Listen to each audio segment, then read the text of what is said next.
गंगा किनारे पटना का होगा कायाकल्प। अतिक्रमण हटाकर शुरू हुई फेंसिंग, दीघा से सभ्यता द्वार तक बनेगा पर्यटन कॉरिडोर। नमस्कार, आप देख रहे हैं सिटी पोस्ट लाइव। मैं हूं सृष्टिराज। मैं हूँ रिया रजक। पटना में गंगा किनारे दीघा से सभ्यता द्वार तक अवैध अतिक्रमण हटाने के बाद अब वन विभाग ने फेंसिंग शुरू कर दी है। गंगा किनारे दीघा से सभ्यता द्वार होते हुए कंगन घाट तक राजधानी बसी की तस्वीर अब तेजी से बदलेगी। जिला प्रशासन द्वारा गंगा किनारे ऑब्जर्वेक्षित भूमि अब जो अवैध निर्माण था वो हटाने के बाद अब वहां फेंसिंग शुरू कर दी गई है वन विभाग के द्वारा। अब देखना होगा कि आगे वहां क्या कुछ होता है। जी हाँ, गंगा नदी के किनारे पर्यटन कॉरिडोर बनाने की तैयारी चल रही है।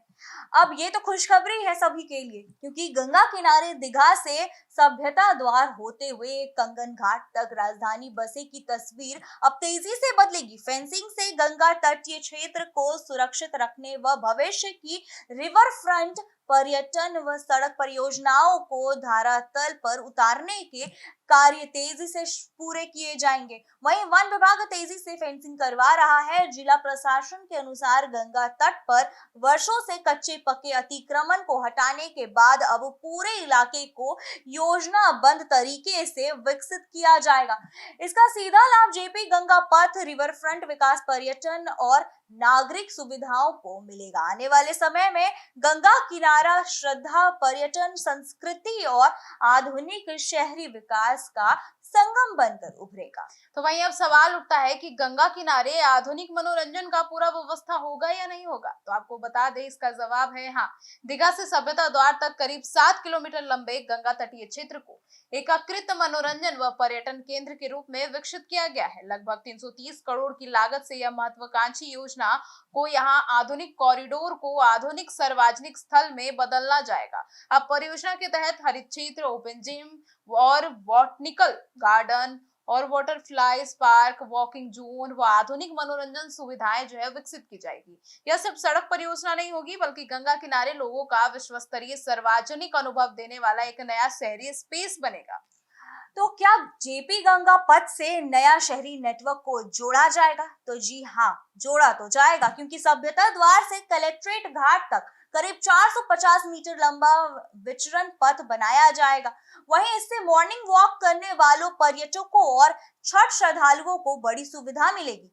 साथ ही गंगा रिसर्च सेंटर और संग्रहालय तक पहुंचना आसान होगा।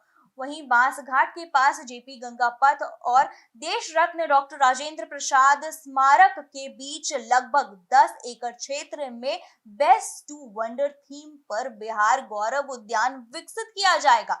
इसमें बिहार के ऐतिहासिक और सांस्कृतिक विरासत को लोहे के कबाड़ और अनुपयोगी वस्तुओं से कलात्मक रूप से प्रस्तुत किया जाएगा। पार्क में आर्यभट्ट, चाणक्य, सम्राट अशोक, लोकनायक जयप्रकाश नारायण और देशरथ मांझी जैसे विभूतियों की प्रेरक कथाएं दिखाई जाएगी। नालंदा विक्रमशिला स्तूप मंदिर और ऐतिहासिक स्थापत्य कला के मॉडल भी आकर्षक का केंद्र होंगे। जी हाँ, वहीं दूसरा में जेपी के समाधि स्थल बनने वाला है। आपको बता दें, देश रत्न डॉक्टर राजेंद्र प्रसाद के समाधि स्थल के समीप ही दूसरा इलाके में लोकनायक जयप्रकाश नारायण का नया समाधि स्थल विकसित किया जाएगा। इसके लिए 1.75 एकड़ भूमि चिन्हित कर ली गई है। प्रशासन ने आसपास के अतिक्रमण हटाकर निर्माण कार्य शुरू करने की प्रतिक्रिया तेज कर दी है। प्रशासन का मानना है कि गंगा तट पर चल रही ये परियोजनाएं पटना को नया पर्यटन केंद्र बनाएगी। इससे रोजगार व व्यवसाय को भी बढ़ावा मिलेगा। तो कुल मिलाकर अब पटना में जो इस तरीके से योजनाएं चल रही है, गंगा घाट पर दीघा से सभ्यता द्वार तक 7 किलोमीटर का नया पर्यटन कॉरिडोर बनाने की ये जो अब योजना आई है, इससे लोगों को काफी लाभ और पटना को काफी पर्यटन को लेकर बढ़ावा मिलेगा। सभ्यता द्वार से कलेक्ट्रेट घाट तक वॉकिंग जोन बनेगा। बास घाट के पास बेस्ट वंडर बिहार गौरव उद्यान बनेगा और दूसरा में लोकनायक जेपी का नया समाधि स्थल बनेगा, ओपन जिम बनेगा, बॉटनिकल गार्डन व हरित क्षेत्र। इन तमाम योजनाओं को लेकर आपकी क्या राय है, जरूर बताइएगा। धन्यवाद।